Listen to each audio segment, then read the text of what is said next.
Muy buenas tardes.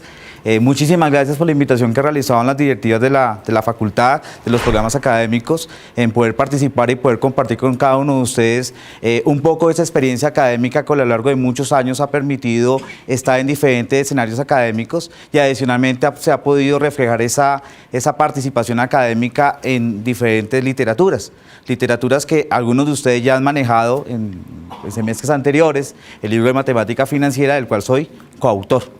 Entonces mi idea es tratar el tema de la matemática financiera, enseñar estas reflexiones básicas para poderla enseñar y para poderla entender, ¿sí? Muy seguramente cuando uno aborda el conocimiento de la matemática financiera, el estudiante cuando inicia ese campo de la matemática financiera dice, uy, eso es la matemática 3, o sea que yo he sido malo en cálculo 1, cálculo 2, definitivamente me va a ir muy mal en la matemática porque tengo muy malas bases posiblemente, o posiblemente le he tenido un miedo a la experiencia de la matemática financiera. Entonces mi idea es compartir de alguna manera algunos elementos y esas reflexiones que nos permitan entender aún más la matemática financiera para los que ya la vieron, ¿sí? Entenderla para los que le están empezando a ver y muy seguramente generar esa espirita de conocimiento para los que a un futuro tendrán que ver la asignatura de la matemática financiera. Entonces vamos a iniciar nuestra presentación trabajando que la matemática financiera básicamente ¿qué es? Es un área del conocimiento, es un área dentro de las finanzas que básicamente lo que ayuda a entender es el valor del dinero en el tiempo, es decir, todos los recursos económicos tienen un costo, ¿sí? Y los recursos económicos dependiendo de su ubicación en el tiempo tienen un valor. Eso es lo que básicamente estudia la matemática financiera. A mi modo de ver, la matemática financiera es un elemento primordial para poder entender las finanzas. Si yo entiendo matemática financiera, entiendo plenamente el concepto financiero.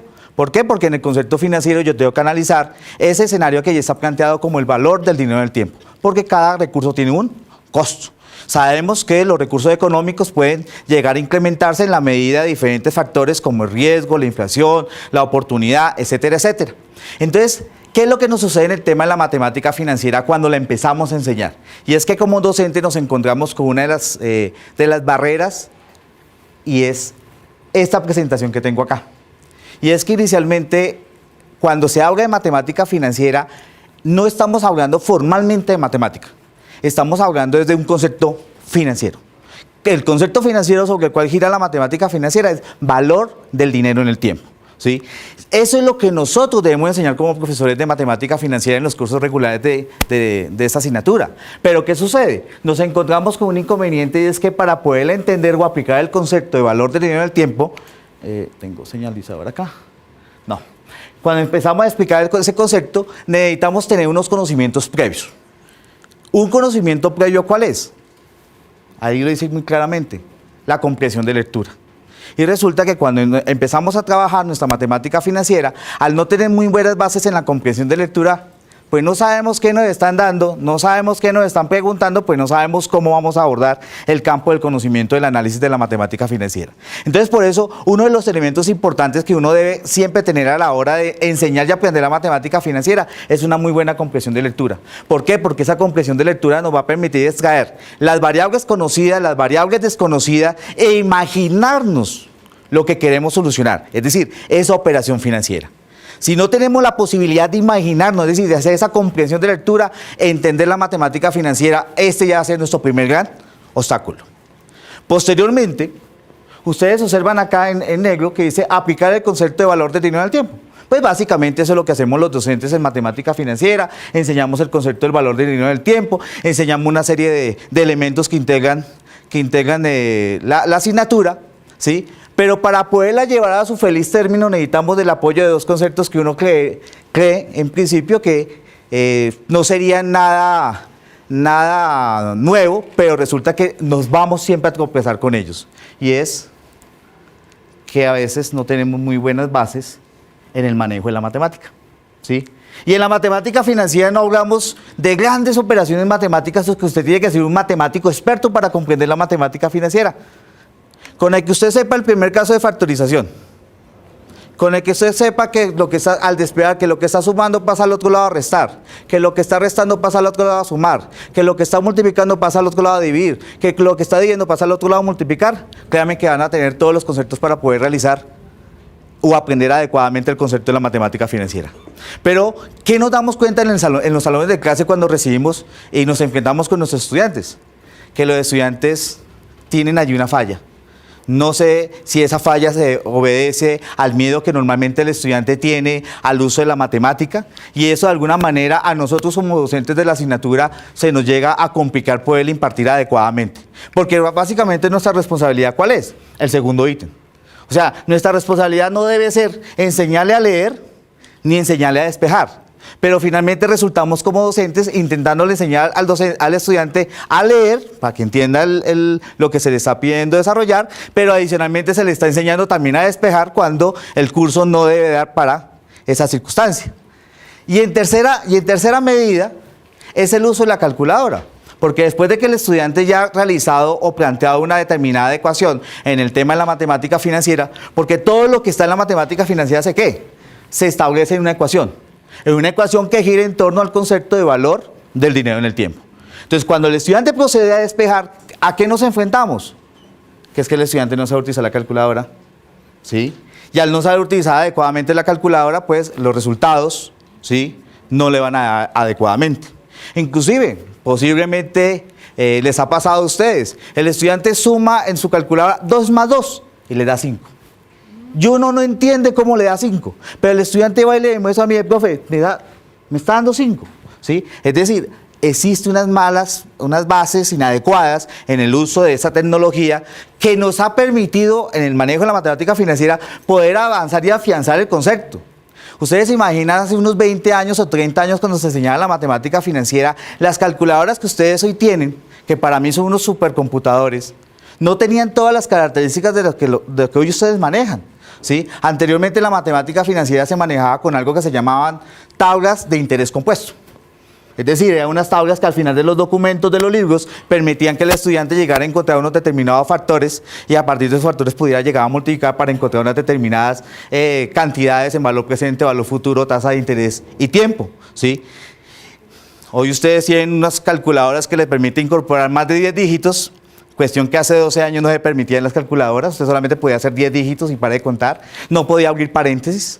Yo recuerdo que en el año 1996, lo mejor de calculadora sea como la Casio 3600, ¿sí?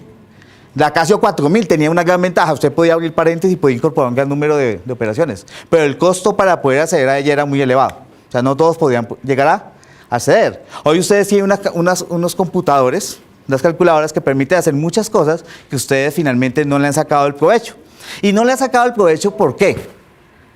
Porque uno como estudiante piensa que en la matemática financiera, tal como ve la ecuación que está allí planteada, de esa misma manera la debo incorporar. ¿Y qué es lo que sucede? Las operaciones en la calculadora se desarrollan de izquierda a derecha, a menos de que usted la limite con signos de agrupación. Y en ese orden de ideas, si usted no la limita con signos de agrupación, una cosa son los que usted pueda visualizar allá, otros son los que necesariamente se deben incorporar dentro de la calculadora para reflejar la ecuación que usted está solucionando. Entonces, cuando usted no incorpora adecuadamente los paréntesis o esos signos de agrupación en la calculadora, para que le diga a la calculadora, espere un momento, hágame primero esta operación y posteriormente me hace esta, pues el resultado obviamente, como le estaba diciendo, 2 más 2 le va a dar 5 en términos de un manejo inadecuado de la calculadora. Entonces, la idea para poder entender adecuadamente la matemática financiera debe partir precisamente de esos 3 elementos que he hablado. 1, una muy buena comprensión de lectura, un buen manejo de conceptos básicos y algo de básicos en el manejo de la matemática. 3, un adecuado uso de la calculadora o del computador para poderla solucionar. Y 4, es comprender lo que se hizo, ¿sí? A veces uno encuentra que los estudiantes cuando están desarrollando el concepto de la matemática financiera se enfrentan a que le dicen, profe, este es el resultado. Y uno le dice, bueno, pero bueno, cuénteme qué significa ese resultado que usted ha encontrado allí a partir de todo el procedimiento que ha expuesto. ¿Y qué es lo que le dice el estudiante? No, profe, a mí solamente me comprometo con entregarle un resultado. Yo sé que eso está bien, pero no sé qué significa, ¿sí? Es decir, a veces uno no se atreve a ¿qué?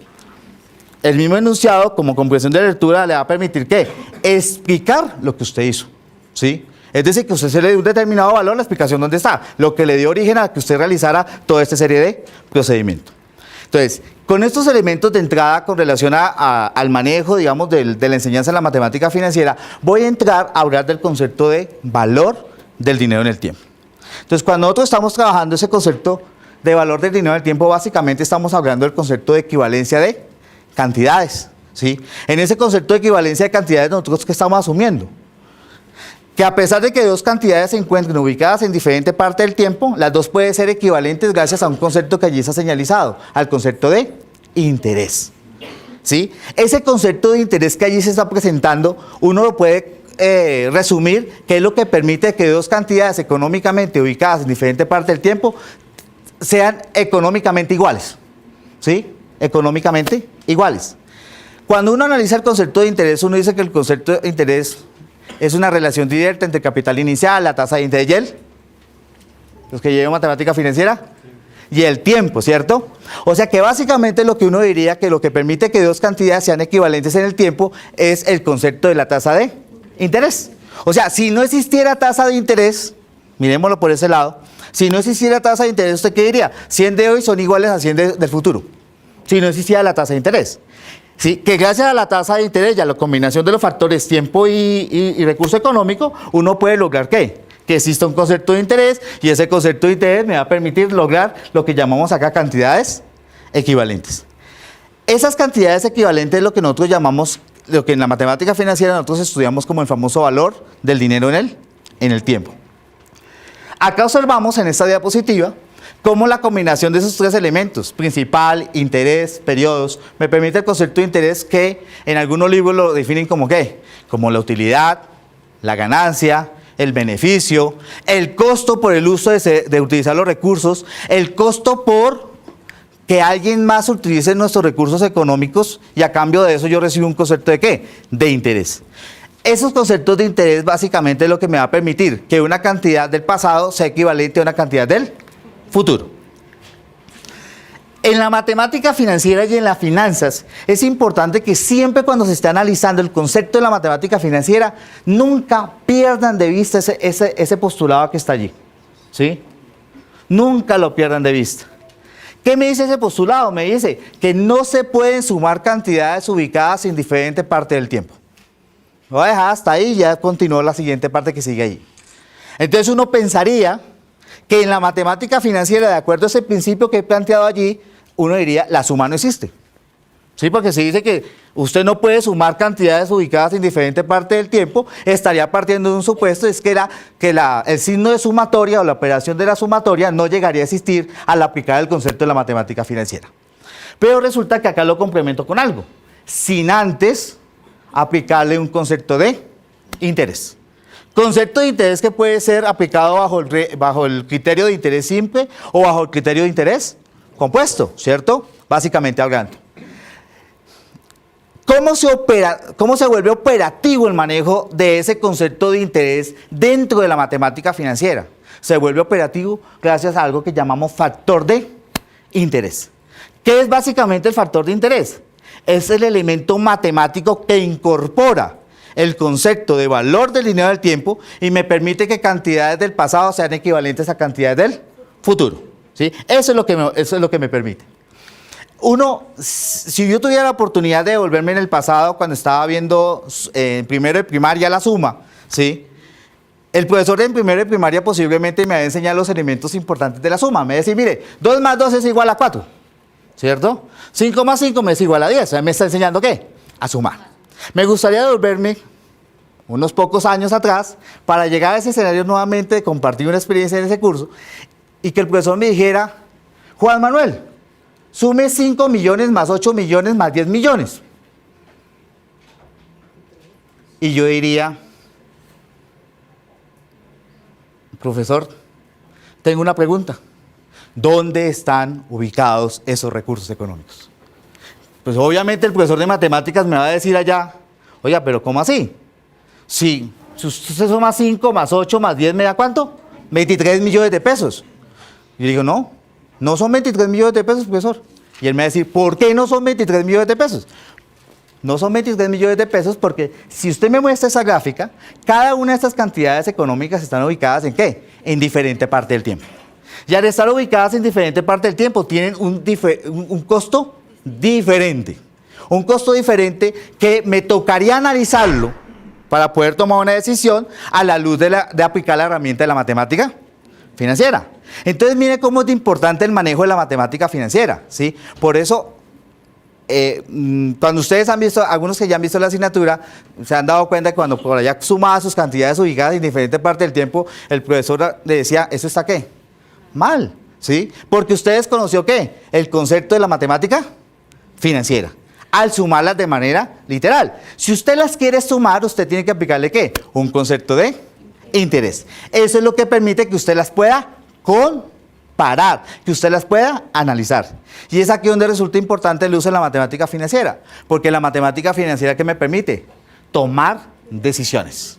Decisiones de inversión, decisiones de financiamiento, decisiones de dividendos, ¿sí? Lo cual a la final me va a permitir a una empresa, ¿sí? En el caso de las organizaciones empresariales, o en el caso, como también lo plantean otros autores, las organizaciones personales, la familia, pueda usted tomar decisiones estructuradas bajo un parámetro financiero. El parámetro financiero que considera la existencia del valor del dinero en el tiempo. Por eso vamos a llegar acá, porque en la definición de la matemática financiera básicamente nos encontramos con estas dos definiciones, ¿sí? O a estos dos campos de acción. Lo que corresponde al interés simple y al interés compuesto. Dos conceptos que cada uno tiene, digamos así, aplica el concepto de valor del dinero del tiempo, ¿sí? Ambos aplican el concepto de interés, pero lo que pasa es que un concepto dice, en el caso del interés simple, es que no hay capitalización de intereses, mientras que el concepto de interés compuesto me dice que sí hay capitalización de los intereses. En ese orden de ideas, teóricamente hablando, pues los resultados van a ser completamente diferentes. Pero además, la parte operativa para que pueda funcionar el concepto de la matemática financiera también va a ser diferente. ¿Y por qué va a ser diferente? Porque cuando trabajamos, allí vemos que el concepto financiero me dice que el interés simple es no capitalización, pero el concepto que me permite dar respuesta a esa no capitalización, visto matemáticamente hablando, corresponde a ¿qué? Al escenario de operaciones lineales. Es decir, que todas las fórmulas que se trabajan en el interés simple son operaciones de carácter ¿qué? Lineal, ¿sí? El carácter lineal, matemáticamente hablando, no me va a permitir que exista capitalización de interés. En ese orden de ideas, la constante de interés siempre va a ser la misma, el capital inicial siempre va a ser el mismo, etcétera, etcétera. Pero por el otro lado, que es donde va a girar la otra parte de la presentación, en el caso del interés compuesto, ¿qué estamos refiriéndonos? Que si hay capitalización. Y si hay capitalización, ya no puedo aplicar el concepto matemáticamente hablando de un concepto lineal. Porque el concepto lineal me lleva a un concepto ¿qué? De interés simple. Debería trabajarles con un concepto de exponencial, matemáticamente hablando, que me permita considerar que los intereses periodos tras periodos están reinvirtiendo. Porque esa es la esencia que tiene el interés compuesto. Es que se está realizando reinversión de los intereses. Y matemáticamente se lo voy a demostrar con un ejemplo muy sencillo. Cuando usted considera, vamos a colocar un ejemplo de 3 años, si usted invierte hoy 10 millones de pesos a una tasa del 10% y vamos a suponer que la operación dura 3 años, en el concepto de interés compuesto, ¿usted qué dice? Al primer año de operación, el 10% de los 10 millones me da 1 millón. O sea que tengo ¿cuántos? En valor futuro, 1 tendría 11. Pero cuando arranco a liquidar el segundo concepto de interés, lo arranco no sobre 10, sino sobre 11. Es decir, estoy haciendo ¿qué? Capitalización. ¿Qué significa capitalizar? Incorporar el concepto de ganancia del periodo que se esté liquidando, incorporarlo al valor inicial, es decir, al valor principal. Ahora, si yo realizo sobre los 11 millones de pesos el 10%, ¿eso me da qué? 1.100.000. O sea que al finalizar el segundo tendría acumulado ¿cuánto? 12.100.000. Es decir, se está dando un concepto de ¿qué? De capitalización. La matemática financiera funciona como la potencia. 2 a la 1, ¿cuánto da? 2 a la 2, que sería igual a ¿qué? 2 por 2, 4, ¿cierto? 2 a la 3 sería igual a ¿qué? A 2 por 2, 4. 4 por 2, 8. Entonces observe que la potencia Es un reflejo, me permite explicar el concepto de la capitalización. ¿Por qué? Porque periodo tras periodo el resultado va siguiendo ¿qué? Acumulando, ¿cierto? 2, íbamos en 2 a la 3, 2 a la 4, 2 por 2, 4, 4 por 2, 8, 8 por 2, 16. O sea que la potencia está haciendo ¿qué? Capitalización. ¿Listo? Está haciendo capitalización. Lo que quiero demostrar con esto es que la matemática financiera no es difícil. No es difícil ni para enseñarla, ni para aprenderla. ¿Sí? Lo que pasa es que tenemos que ser muy cuidadosos a la hora de ¿qué? De aplicar los conceptos del valor del dinero en el tiempo. Y un primer concepto, ¿cuál es? No sumar cantidades ubicadas en diferente parte del tiempo sin antes aplicarle un concepto de interés. Dicho concepto de interés que finalmente se ve representado en algo que tengo allí en los dos conceptos. En factor de interés para interés simple y factor de interés para interés compuesto. Unos elementos importantes para poder comprender adecuadamente el concepto de la matemática financiera, y más que en la matemática financiera que estudiamos, el valor del dinero en el tiempo, es decir, analizamos los flujos de caja en el tiempo. Necesitamos de alguna manera un instrumento, una ayuda que nos permita visualizar en qué punto del tiempo se encuentran cada uno de esos recursos económicos. Y por eso en la matemática financiera nos basamos de lo que dice allí, la gráfica de las operaciones financieras, donde buscamos representar cada uno de los flujos de caja llamados ingresos en la parte superior y llamados egresos en la parte inferior. ¿Qué es lo importante acá analizar cuando uno está haciendo la comprensión de lectura? Es a quién le debo hacer la operación financiera. ¿Sí? Porque una cosa es hacer la operación financiera a quien presta el dinero y otra cosa es a quien recibe el recurso económico, ¿cierto? Y eso mismo me va a dar los elementos para poder construir mi ecuación y finalmente para poder interpretar y dar la comprensión de ese resultado que al final de aplicar el concepto de la matemática financiera me va a permitir dar esa solución. Acá, pues eso ustedes ya lo deben de conocer, algunas formas de poder, digamos, establecer unos parámetros cuando las líneas del tiempo o la operación financiera demora mucho tiempo, algunas convenciones para poder hacer fácil, digamos, que las gráficas no sean como tan extensas. Pero además del concepto de la gráfica, para mí, uno de los conceptos más importantes, antes de poder enseñar el factor de interés, es que el estudiante comprenda muy bien lo que está allí, que es el tema de fecha focal. Que inclusive, cuando uno mira la literatura, muchos libros de matemática financiera, o muchos autores, o muchos expositores sobre el tema, no le dedican especial atención.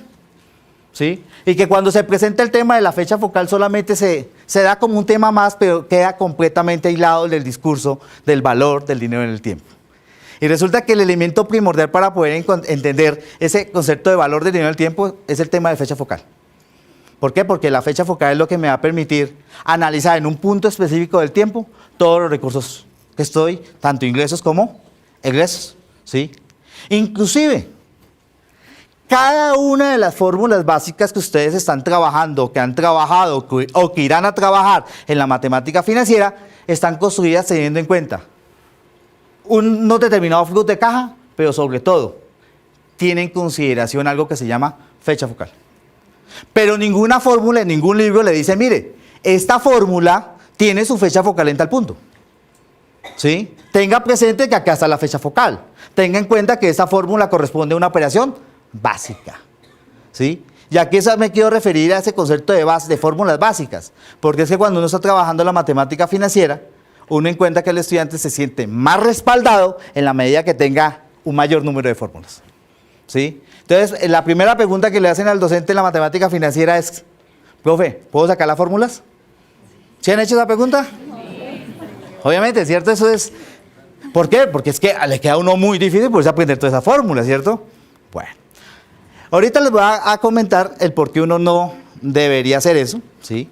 El hacerlo de esa manera puede significar una forma más fácil de calificar por parte del docente, porque eso significa que entre más fórmulas tenga, menos sabe. Entre más fórmulas tenga, menos sabe. ¿Por qué? Porque no sabe finalmente cuál de todas esas va a utilizar. ¿Sí? Y básicamente, ¿por qué? Porque resulta que cuando ustedes tienen una gran cantidad de fórmulas, ¿qué es lo que usted busca? Una fórmula que diga la variable que usted necesita. Y usted encuentre sus fórmulas. Acá tengo una, otra fórmula y otra fórmula. Pregunta al millón, ¿con cuál de todas esas? ¿Sí? La matemática financiera no se puede aprender con fórmulas básicas. ¿Cuáles son las fórmulas básicas? Las que vienen en el libro. Esas son las fórmulas básicas. Por eso cuando el estudiante se enfrenta a la solución de un ejercicio y dice, profe, es que usted siempre me saca el ejercicio difícil. Nunca me saca el fácil, siempre me saca el difícil. ¿Por qué? Porque la fórmula que usted aplicó no le coincide con la solución de lo que usted espera solucionar, ¿sí? Entonces, eso nos pasa en el tema de la matemática financiera. Pero entonces, la esencia dentro de esas fórmulas, ¿a qué corresponde? A que cada una de esas fórmulas tiene ¿qué? Una fecha focal. El resultado no va a cambiar en absoluto si aplico el concepto de interés compuesto. Si ubico el punto de reunión de las cantidades en uno o en otro punto, el resultado siempre va a ser el mismo. Eso no va a cambiar. Se aplicó el concepto de interés compuesto. ¿Cómo funciona básicamente el tema de la fecha focal? El tema de la fecha focal es con punto de reunión. Si el día de hoy hubiera tomado el consejo de mi esposa que me dijo, Juan, ¿por qué no te vas hoy en Transmilenio? Llegas como más rápido a la universidad, creo que hay ahí que una estación, llegas rápido. Muy seguramente hubiera llegado con mucho tiempo de anterioridad, pero tomé la decisión de no tomar el Transmilenio. Cuando uno analiza la matemática financiera, ¿qué es? Es el movimiento de flujos de caja de izquierda a derecha, ¿sí? Porque como usted no puede sumar cantidades ubicadas en diferentes partes del tiempo, entonces usted lo que analiza es a partir de la fecha focal, que es el punto de encuentro de las cantidades, poder aplicar el concepto de interés. ¿Qué es básicamente esa fecha focal? Es el punto de reunión. Entonces, si me encuentro en la 170 un estudiante, si en la 142 se encuentra otro estudiante, si en la 127 otro estudiante y en la calle 100 otro estudiante, resulta que tengo 4 estudiantes, o sea, 4 flujos de caja ubicados en diferentes partes del ¿qué? Del tiempo, ¿sí? ¿Qué es lo que tengo que tomar una decisión? Oiga, busquemos un punto de ¿qué? De reunión, ¿sí? Entonces, alguno dirá, oiga, ¿por qué no nos ubicamos en la 127? ¿Qué buscará el de la 127? Quedarse ahí, o sea, ¿no qué? No moverse. Si él toma la decisión y todos apoyan la decisión de quedarse en la 127, el que está en la 100 tiene que, ¿qué? Desplazarse unas determinadas cuadras, el que está en la 140 y en la 142 también lo tendrá que hacer. Pero si tomo la decisión de que la fecha focal esté en las calles 100, en Alcalá, en la estación de Alcalá, ¿qué nos va a suceder? Todos tienen que, ¿qué? Que movilizarse. Es decir, a todos les tengo que aplicar un concepto de interés. Entonces, por eso es importante el concepto de ¿qué? De fecha focal, porque la fecha focal es la que me permite plantear adecuadamente el conocimiento de ese valor del dinero en el tiempo. Veamos acá algunos ejemplos de cómo la fecha focal puede estar en cualquier punto, ¿sí? Y dependiendo del punto de su ubicación, algunas cantidades tendrán que desplazarse mucho más, pero otras tendrán que desplazarse mucho menos. Y en el concepto de interés compuesto, el que se movió más compensó al que se movió menos. Por eso al final el resultado va a ser ¿qué? El mismo, ¿sí? Combinando el tema de gráficas y combinando lo relacionado con fecha focal, uno básicamente puede entender algo, y es que los ingresos son iguales ¿a qué? A los egresos, que la deuda inicial es igual a la nueva forma de pago y que lo de que está arriba es igual a lo que está abajo, ¿sí? Eso que tengo allí en azul corresponde a la esencia para poder construir una ecuación aplicando el concepto de matemática financiera. ¿En qué sentido? En que cuando yo construyo la ecuación para analizar el costo del dinero en el tiempo aplicando el concepto de interés compuesto, pues yo debo analizar que todos los flujos económicos que están arriba deben ser equivalentes o iguales a todos los flujos económicos que tengo en la parte inferior. Por eso acá le he dado diferentes denominaciones. Ingresos igual a ingresos o viceversa, deuda inicial igual a nueva forma de pago, o con el que más trabajo, que lo que está arriba es igual a lo que está abajo. Ese concepto, ¿dónde se va a visualizar? En la ecuación que yo llegue a plantear. Ahí es donde se va a ver ese concepto aplicado. ¿Qué significa el igual? Porque matemáticamente el igual, ¿qué significa en una ecuación? ¿Quién recuerda? Una igualdad, es decir, que lo que está a la izquierda es igual a ¿qué? A lo que está a la derecha. Es decir, que lo que está arriba es igual a ¿qué? A lo que está abajo. ¿Que los ingresos son iguales a qué? A los egresos. Eso básicamente es lo que representan. Pero más allá también de eso, ¿sí? También representa algo, el punto de análisis de las cantidades económicas. Eso también me está indicando. Indica también ¿qué? La ubicación de la fecha focal. Es decir, que cuando usted ve una ecuación de matemática financiera y ve el igual, usted dice, en ese igual hay una fecha focal. ¿Dónde? Es lo que usted tiene que ¿qué? Analizar. Cuando usted toma una fórmula básica, ¿qué es lo que usted analiza? Fórmula básica de interés compuesto. F es igual a P factor de 1 más I elevado a la N. Hay un igual, que está diciendo, hay una fecha focal. ¿Qué me está indicando? Que lo de arriba es igual a ¿qué? A lo de abajo. Que los ingresos son iguales a los egresos, que la deuda inicial es igual a la nueva forma de pago, que los flujos de caja de un lado son iguales a los del otro lado. Eso es lo que me está indicando, es igual. ¿Qué más me está indicando? El criterio a tener presente a la hora de construir la ecuación y que los ingresos son iguales a los egresos. O sea, observen que el igual no es cualquier cosa. Cuando el estudiante, lo digo por mi experiencia, el estudiante me empieza a plantear iguales, y yo le digo, un momento, ¿cuántas gráficas hay? Me dice una. Le digo, pues solamente puede existir ¿qué? Un solo igual. Un solo igual que debe ir bajando hasta que finalmente usted llega ¿a qué? Al resultado final. ¿Sí? Si usted me puede decir igual, me está diciendo, esta gráfica es igual a esta, pero esta parte es igual a esta gráfica, o sea que esos ingresos son iguales a estos ingresos y estos egresos a esos. No, solamente debe existir ¿qué? Un igual. Solamente debe existir un igual. Ese igual es el que me va a permitir hacer ¿qué? La equivalencia entre las cantidades aplicando el concepto de interés. Uno siempre busca que en la matemática los conceptos a uno se los den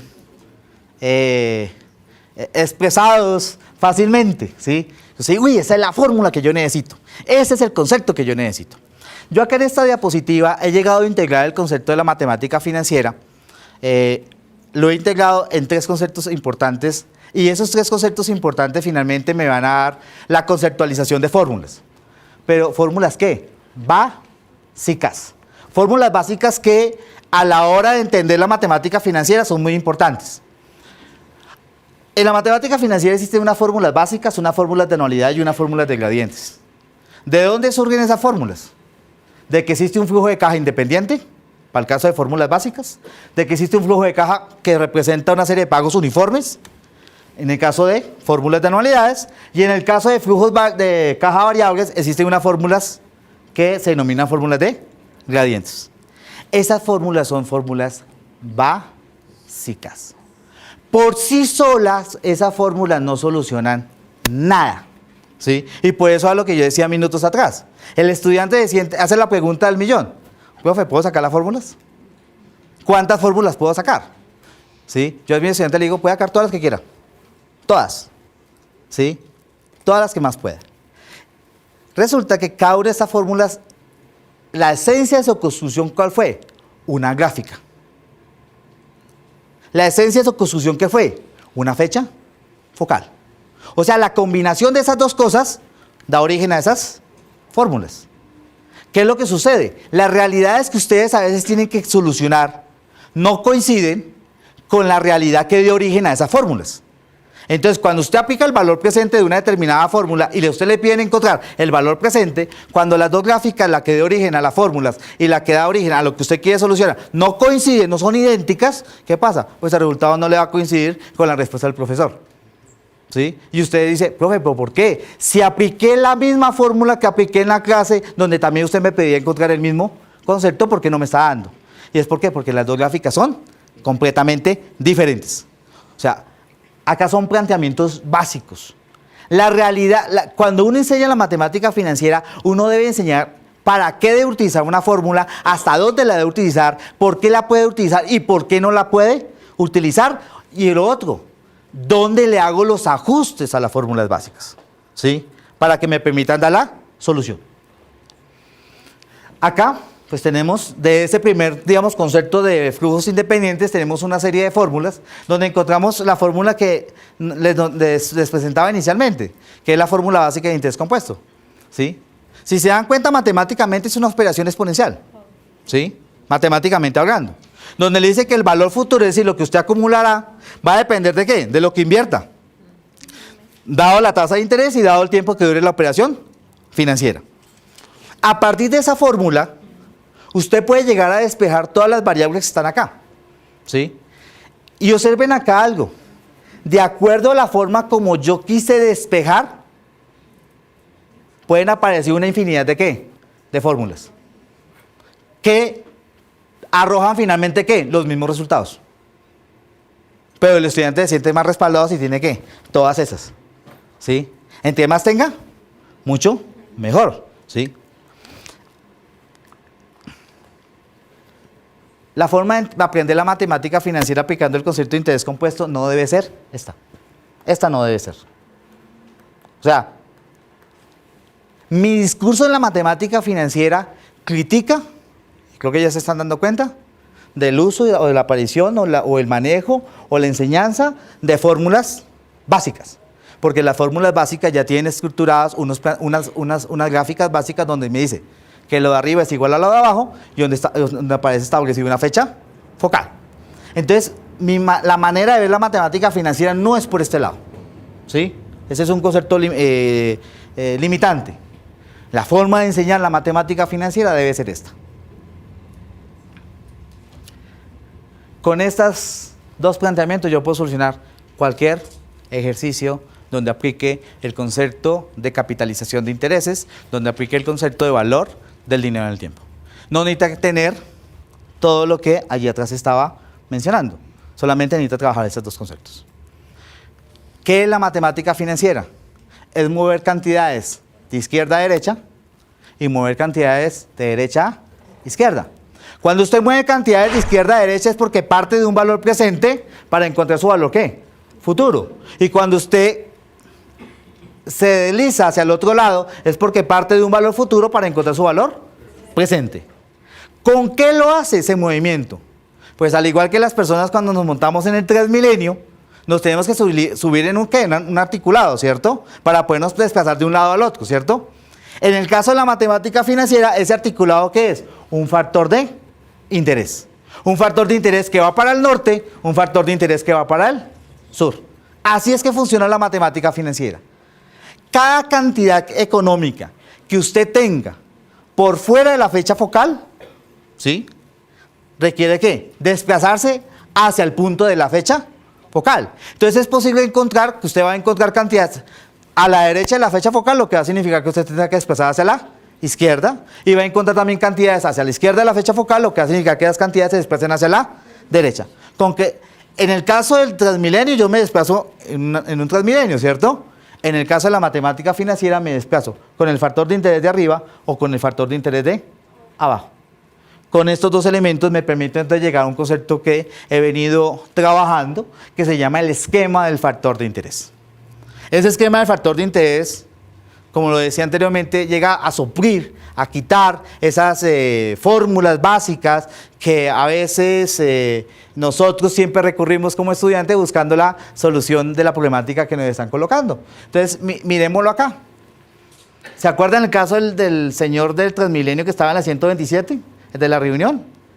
Acá pasa lo mismo. Si en la 127 hay una cantidad económica, o en la fecha focal hay una cantidad económica, ¿qué sucede? No se va a mover ni hacia la izquierda ni hacia la derecha. Si usted la mueve, ¿qué está indicando? Que movió la cantidad a otro punto, a otra estación. Y si la mueve y los otros llegan allá, hago la pregunta. Si el punto de reunión es la 127, el señor de la 100 llega a la 127, el señor de la 170 llega a la 127, el señor de la 142 llega a la 127, y el señor de la 127, que da el punto de reunión, dice, yo me voy como para la 106. Hago la pregunta, ¿se reunieron las cuatro cantidades o las cuatro personas? No. Si usted cree haberlas reunido, ¿qué pasó? Sumó cantidades ubicadas en diferentes partes del tiempo. ¿Por qué? Porque es que hay una que ya no estaba en el punto de encuentro. Por esa razón, vuelvo nuevamente a ese principio de la matemática financiera, que me dice que usted no puede sumar cantidades ubicadas en diferentes partes del tiempo sin antes aplicarle un concepto de interés, que básicamente el concepto de interés se vuelve operativo bajo el concepto de factor de interés. Mover cantidades hacia la izquierda y mover cantidades hacia la derecha. Entonces veamos acá esta gráfica, mire. Allá los 1100 que estaban a la derecha, la fecha focal la ubica acá en un punto 6 meses. Los 1100 pesos que están a la derecha en el periodo 12 es un valor futuro, desde la mirada de esa fecha focal. ¿Qué va a permitir encontrar? Desacumular, quitarle ¿qué? Interés. Y le va a quitar interés para encontrar un valor presente, no en el punto 0, en el punto de reunión, es decir, en el punto de la fecha focal. Y de igual manera, si observamos acá la cantidad de 1000, está a la izquierda de la fecha focal, se debe considerar como un valor presente que se le debe encontrar el valor futuro. Es decir, le debo ¿qué? Acumular, le debo incorporar un concepto de interés. O sea que el uno quita y el otro ¿qué? Coloca. De igual manera lo que me sucede acá, ¿sí? Si ubico la fecha focal en el periodo cuarto, observemos acá en la gráfica que estoy trabajando, la cantidad de X que desconozco en el periodo 8 se devuelve unos periodos, es un valor futuro para encontrarse un valor presente. La cantidad de 500 es un valor futuro para encontrar su valor presente hacia su fecha focal, hasta que se estrella con la fecha focal. Y acá tenemos que los 1000 es un valor presente para encontrar su valor futuro.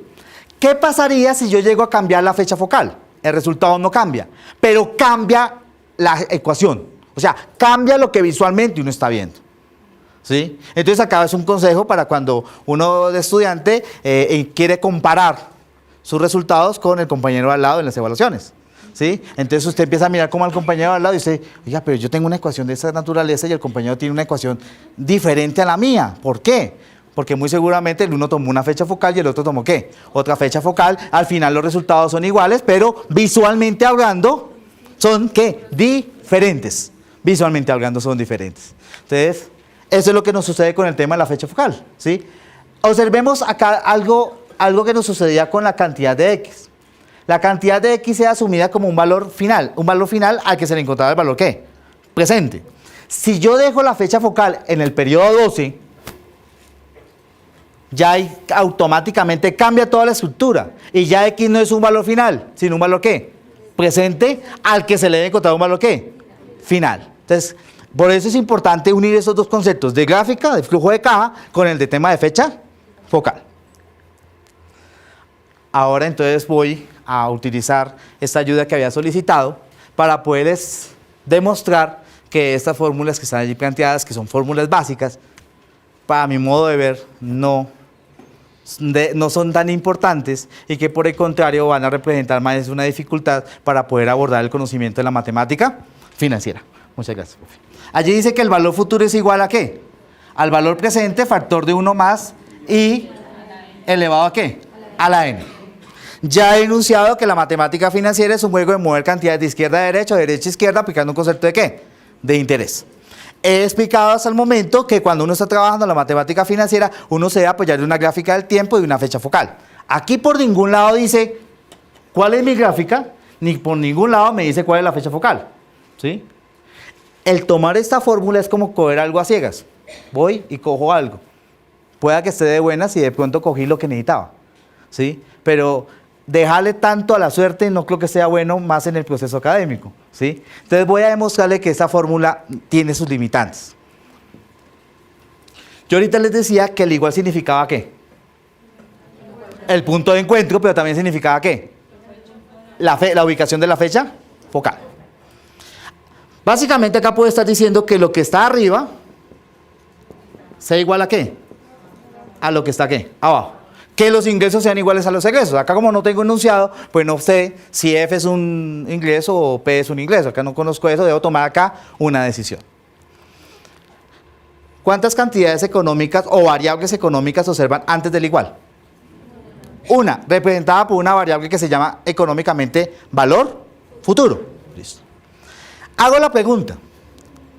Antes del igual y después de F, o sea, en este espacio, ustedes observan algo de lo que yo he denominado factor de interés, entendido, para que lo podamos entender más fácilmente, entendido factor de interés como un paréntesis, un 1 que es una constante, una tasa de interés y un tiempo. O sea, ustedes ven aquí, entre este punto y este punto, ¿ustedes ven un factor de interés? No. O sea, no existe factor de interés. O sea que me está indicando algo esta fórmula. Si he tomado la decisión de que F sea un ingreso, es decir, que está ubicado en la parte de arriba, F económicamente no se está moviendo. Porque para que se muevan las cantidades económicas, ¿de qué requieren? De un factor de interés. Si F no tiene factor de interés, significa que no se está moviendo. Es decir, que es la persona, como lo estábamos diciendo en Transmilenio, es la persona que está en la 127 esperando que lleguen ¿qué? Los demás compañeros. Entonces, ubico arriba. Establezco la fecha ¿qué? Focal en mi operación financiera. ¿Por qué la establezco en F? Porque es que en F no se está moviendo, no hay factor de interés.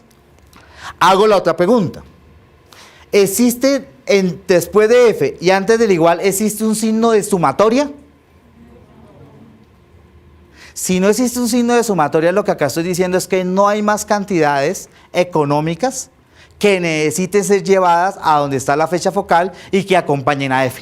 O sea, no hay más cantidades económicas que yo deba movilizar. Si existiera un signo de sumatoria, digo, hay más cantidades económicas.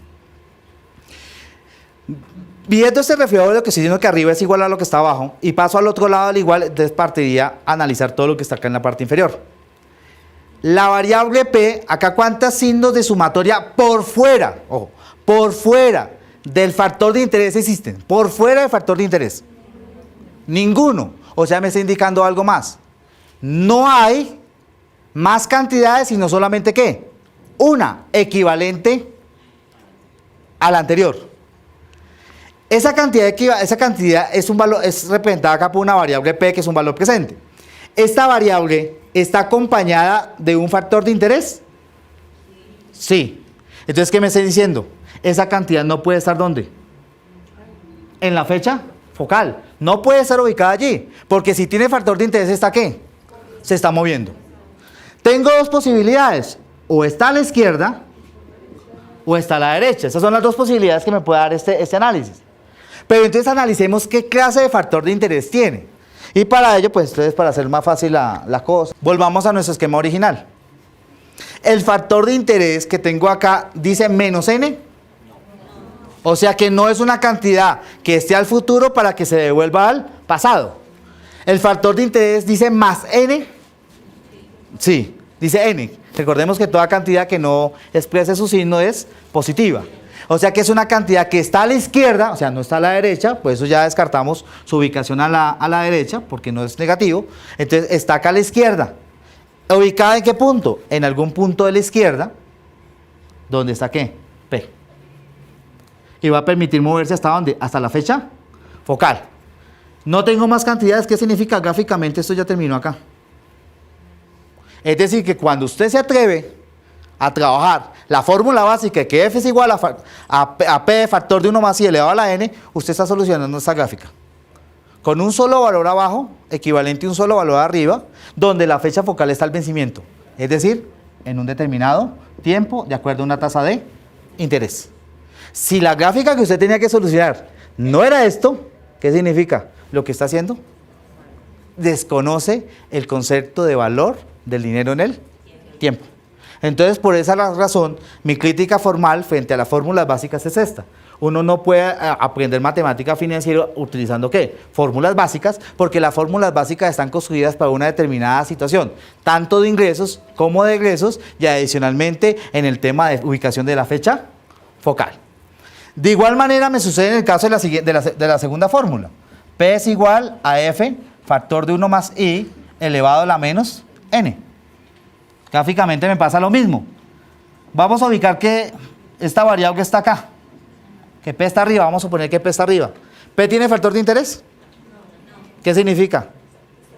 Que está quieto, o sea, no se mueve. Es decir, que en otras palabras me está indicando que P tiene su ubicación ¿de qué? De su famosa fecha focal, se encuentra en este punto. Dice igual. No hay un signo de sumatoria acompañando a P, o sea que no hay más cantidades, paso al igual. El igual me indica pases al otro lado. Si tomé esto arriba, pues me paso a la parte inferior. F puede estar o acá, o en la fecha, o a la derecha. ¿F tiene factor de interés? Sí. Se está moviendo. Es decir, que no puede estar ubicado en la fecha focal. F tiene factor de interés, el que tienen allá acá a la izquierda. O sea, ¿que va de izquierda a derecha? No, o sea, no está a la izquierda. Pero sí tiene un factor de interés que quita interés. Es decir, que acá que me indicando que esta F se encuentre en un determinado tiempo. Acá tengo un 0, una tasa de interés. Por esa razón uno puede llegar a ¿qué? A aprender la matemática financiera solamente utilizando ¿qué? Como respaldo una serie de fórmulas que han sido factorizadas para facilitarnos las operaciones, no más. Eso que he planteado acá, me devuelvo a estas diapositivas, es lo que básicamente tampoco nos deja avanzar en la dificultad que muy seguramente tienen los estudiantes cuando entran en el curso de matemática financiera. Yo les decía en la primera diapositiva, Dificultades en la comprensión. Valor del dinero del tiempo, listo. Yo soy el responsable de eso, yo enseño eso. Tercero, ¿qué era? Construir la ecuación, pero adicionalmente de despejar. Entonces, el estudiante se siente contento al tener una gran cantidad de fórmulas porque no se ve obligado ¿a qué? A despejar. Y el no verse obligado a despejar lo hace cometer esta serie de ¿qué? De errores que desconocen el campo de aplicación del valor del dinero en el tiempo. Cosa importante dentro de ese factor de interés es que ustedes observaron que dentro del factor de interés hay algo que se llama tasa de interés. Cuando uno aplica el concepto de interés compuesto, uno debe tener muchísimo cuidado con esto. Porque a gran diferencia, analizándolo frente al caso del interés simple, el manejo de la tasa de interés es completamente diferente, ¿sí? En el concepto de interés compuesto, ¿qué debo analizar siempre? Es que cuando yo me atrevo a incorporar una tasa de interés, siempre está dividida en 100, es decir, le debo quitar su expresión porcentual e incorporar en términos decimales. La tasa siempre debe ser incorporada de manera efectiva y vencida, en otras palabras, periódica y vencida. Y tercero, la unidad de la tasa debe coincidir siempre con la unidad de la variable tiempo. Tiempo en años, tasa anual, etcétera, etcétera. O sea, siempre hacer coincidir esta relación. Eso es lo que nos va a permitir que ese manejo de la tasa de interés finalmente también siga caracterizando el concepto de valor del dinero en el tiempo, ¿sí? Entonces, usted puede hacer muy bien la ecuación, construirla muy bien, establecer la fecha focal, hacer bien la gráfica y va a incorporar la tasa, le incorpora nominal, comete el error, porque no puede incorporar nominales. Va a incorporar anticipada, comete el error, porque solamente puede incorporar vencidas. Los planteamientos de las fórmulas que yo dejé al inicio, decía fórmulas, flujos de caja independientes, flujos de caja con comportamiento de pagos uniformes, flujos de caja con comportamiento de pagos variables. Esos flujos de caja, independientemente, ya algunos saben los conceptos, hay algunas fórmulas en anualidades que llaman fórmulas anticipadas y fórmulas ¿qué? Vencidas, y en gradientes también hay unas fórmulas que se estructuran de manera anticipada y de manera vencida. Independientemente, siempre en las fórmulas básicas de interés, de matemática financiera e interés compuesto, siempre en el factor de interés, siempre las tasas deben ser efectivas y vencidas. Profe, pero es que los pagos son anticipados, efectiva y vencida. Profe, pero siempre son efectivas y vencidas. Lo que da origen formalmente a la ubicación de esas fórmulas de gradientes y de anualidades es los factores de interés.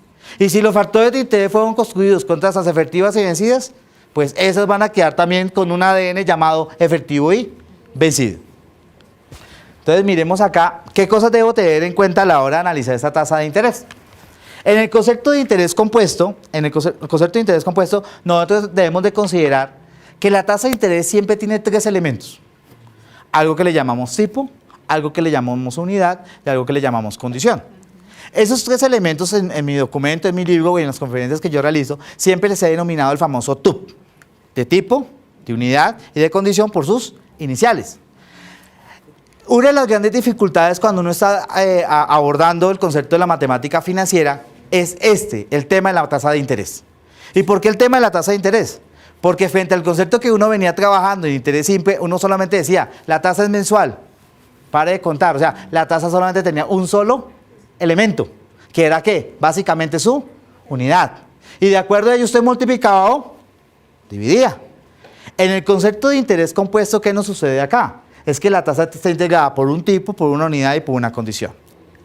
Entonces, por eso es fácil encontrar que usted encuentra tasas nominales mensuales vencidas, nominales mensuales anticipadas, efectivas mensuales vencidas, efectivas mensuales anticipadas. O sea, la misma tasa, la misma unidad en 4 categorías diferentes, con 2 condiciones diferentes y con 2 tipos diferentes.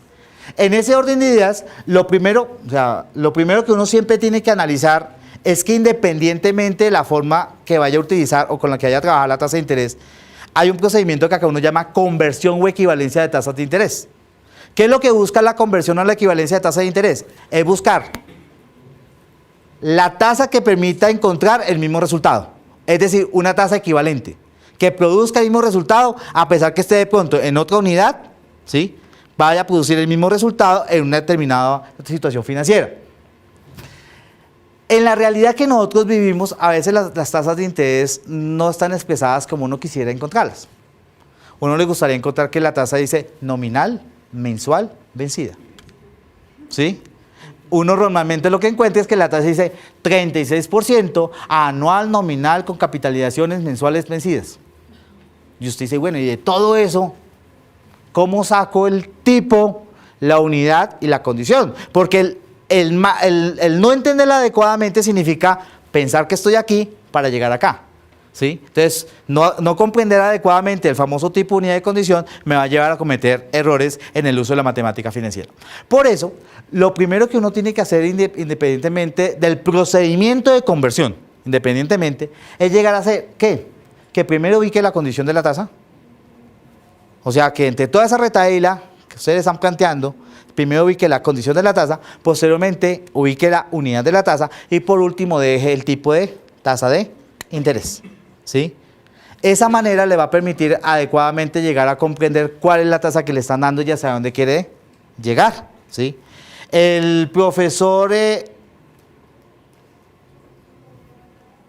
Gómez Ceballos, Gómez Ceballos, un profesor en Armenia, en el año 87, cuando estaba trabajando el tema de conversión de tasa de interés, él llegó a definir, y me gusta trabajarla de acuerdo al planteamiento de él dice que cuando uno está haciendo conversión de tasa, que básicamente lo que está haciendo es pasando un nombre y apellido de una tasa para pasarlo a un nuevo nombre con un nuevo apellido. El nombre, ¿el qué lo define como qué? Como el valor porcentual de la tasa, tanto de lo que se conoce como lo que no se conoce.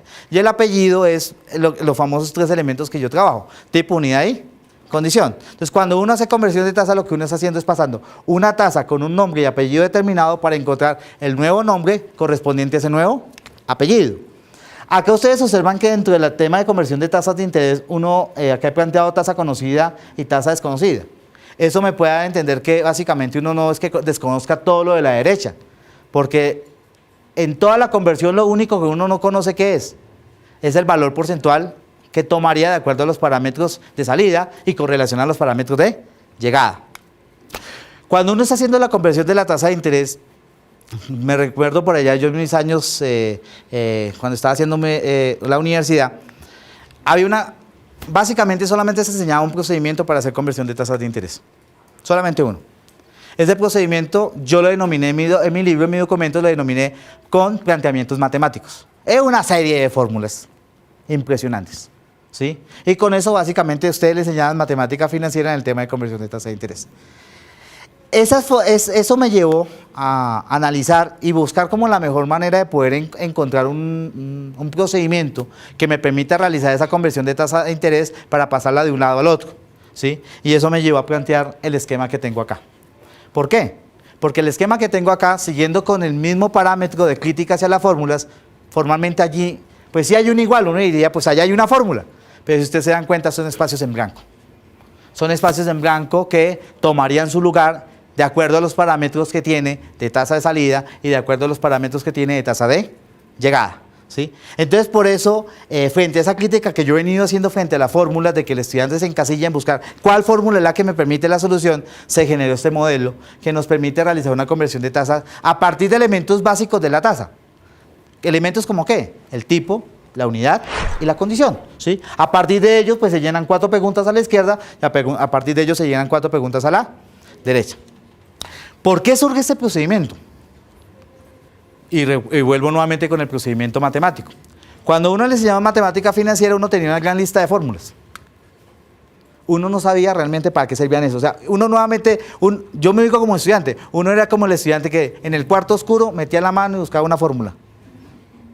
Y si esa coincidía, de buenas. Si no, dificultaba un poquito la situación. Entonces, en ese orden de ideas, los procedimientos que algunos autores tienen, en mi libro se manejan 7 procedimientos, incluyendo eso. 6 procedimientos están allí planteados, manejan fórmulas preestablecidas. Es decir, fórmulas que ya están, ¿qué? Desarrolladas y planteadas. El hecho de tenerlas de esa manera va a dificultar algo, y es que si no se despejara adecuadamente y si me sigo trabajando con fórmulas despejadas, ¿qué va a suceder? No aprendo a despejar. Primera gran dificultad. Segunda gran dificultad, los planteamientos que allí se están trabajando en el tema del manejo de la conversión de la tasa de interés me indican algo, y es que usted, para pasar de un lado al otro, funciona como las conexiones aéreas. No hay una fórmula que te lleve directamente. Si yo me quiero ir hoy a la ciudad de Ibagué, ¿sí? Yo sé que hay conexión, hay vuelo directo, pero vamos a suponer que si quisiera ir a la ciudad de Espinal, allá no formalmente no hay un avión que te lleve directamente allá, ¿qué va a suceder? Eso mismo sucede con las fórmulas. Si yo quiero llegar a Espinal, me toca primero llegar con una fórmula a un punto y luego de estar en ese punto, llego a otro punto, ¿sí? Eso de alguna manera tiende a ser dispendioso. Ustedes seguir manejando fórmulas que ya están despejadas, pues no va a permitir el manejo adecuado de la comprensión del concepto financiero. Este planteamiento tiene la gran ventaja de que si usted quiere llegar a Espinal con esta fórmula, llega a Espinal directamente sin ningún tipo de inconveniente. ¿Cómo funciona ese planteamiento? Como ustedes se dieron cuenta, en la parte izquierda aparecen 4 espacios, ¿sí? Y en la parte derecha aparecían 4 espacios. Los 4 espacios se llenan automáticamente con esta serie de interrogantes, dependiendo del caso de la situación que esté llegando a plantear. Es decir, de acuerdo a la tasa de salida que tenga y de acuerdo a la tasa de llegada que tenga, voy llenando los diferentes elementos. Elementos que, como ustedes se dan cuenta, en el primer caso indican la condición. Es preguntarme si la tasa es anticipada o vencida. Como ya les decía, antes de uno proceder a realizar una conversión de tasa, uno que requiere es analizar adecuadamente cuál es el tipo, la unidad y la condición de la tasa de interés. No solamente para ese procedimiento, para cualquiera. Si usted quiere trabajar con el procedimiento del profesor Guillermo Vaca Correa del libro de Ingeniería Económica, que es muy bueno también el planteamiento que allí, usted tiene que saber muy bien de dónde parte y para dónde va. Si usted quiere trabajar con el planteamiento matemático, quiere saber de dónde parte y para dónde va. Es decir, que el ubicar el tipo, la unidad y la condición no se lo va a entregar el procedimiento de conversión. Que ahí es donde está una de las grandes dificultades, porque el estudiante cuando inicia a hacer la conversión, arranca con el procedimiento, sin antes llegar a comprender cuál es el insumo. Es decir, cuál es ese tipo, cuál es la unidad y cuál es la condición de la tasa de salida con relación a la tasa de llegada. Este planteamiento permite hacer cualquiera de las conversiones posibles. Matemáticamente hablando, este planteamiento permite hacer 34 fórmulas diferentes. Es decir, que usted por cada situación que esté llegando a trabajar con esas 8 preguntas, puede estar llegando a cualquiera de estas fórmulas sin darse cuenta. Es decir, nuevamente volvemos a la crítica. Es decir, acá el procedimiento de conversión no es aprenderse una fórmula, sino aprender a aplicar el concepto. En el procedimiento que acá se enseña, usted sin darse cuenta ha desarrollado todo eso, pero no solamente lo ha desarrollado, sino que adicionalmente tiene la posibilidad de ¿qué? De despejar, es decir, de afianzar en esa gran dificultad que tiene el estudiante a la hora de abordar el manejo de la matemática financiera. Yo les decía a ustedes que en el tema de las anualidades, que existen unos flujos de caja que se llaman construidos de acuerdo a una serie de pagos uniformes, se construyen unas fórmulas que se llaman fórmulas de ¿qué? Anualidades. De igual manera como pasan con las fórmulas básicas de interés compuesto.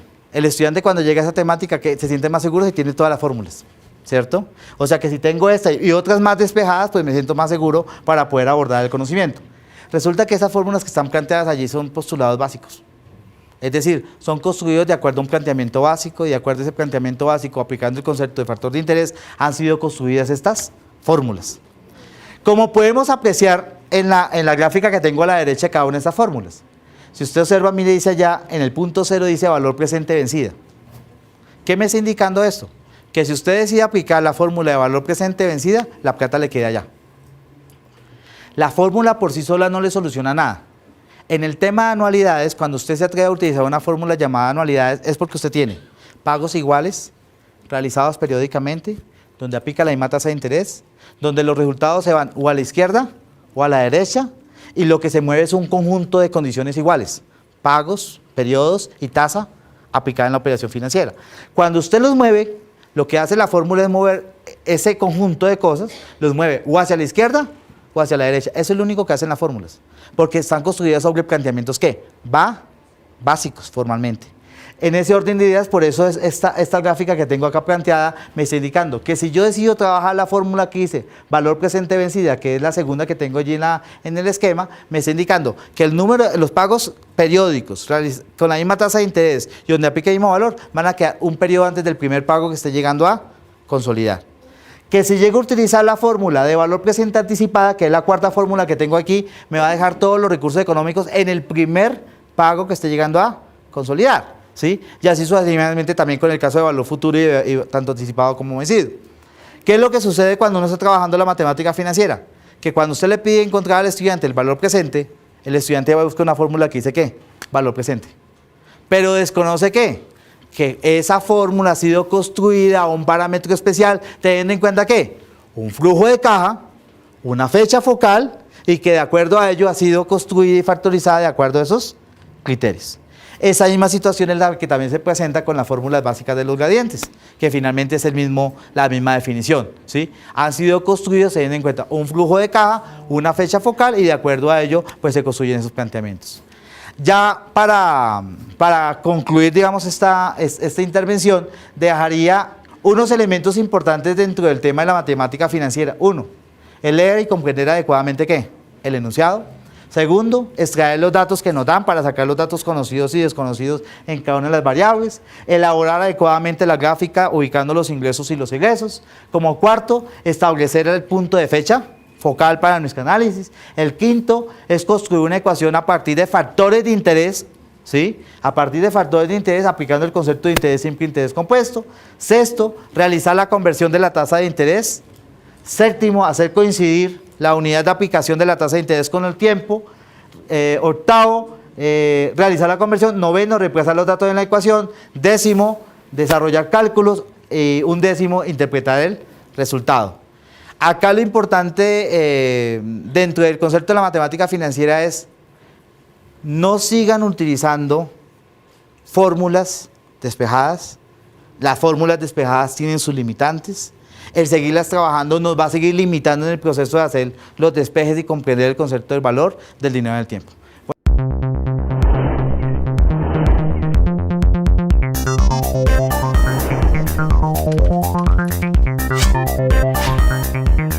Yeah.